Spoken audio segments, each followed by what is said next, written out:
susunod na young artist may gustong makarinig sa kanyang magandang tinig. Ako po si Jelena Soriano, 10 years old, taga Porac, Pampanga po. Ito po yung nanay ko po, si Nanay Edna po. Kami lang po magkasama po sa bahay. Yung pinagkakakitaan po ng mama ko po, pa-extra-extra lang po siya sa mga teleserye. Sinasamahan ko po siya sa mga shooting niya. Hanggang sa naging mahilig na po kaming manood ng We Will Survive, ang probinsyano, Be My Lady.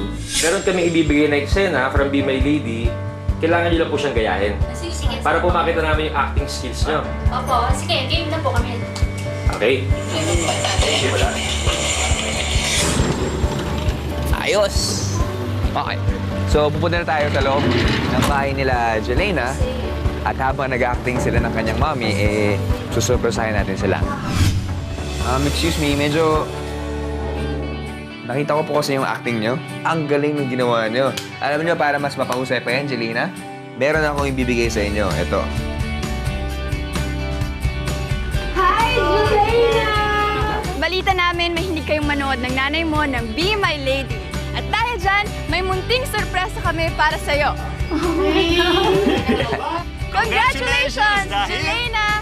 Invited ka sa blind auditions ng The Voice Kids! Yeah! Congratulations. Salamat po. Kaya po ako sumali sa The Voice Kids. Gusto ko po matulungan yung mama ko po. At saka mabilhan ko po siya ng bagong hearing aid. Mahina po yung tinig ko po. Kaya lagi ko po siyang kasama kasi kailangan ko po ng dictate. Yung ano yung magsasalita, sasabihan niya po ako.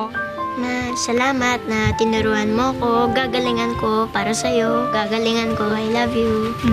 Love you too. Galingan mo.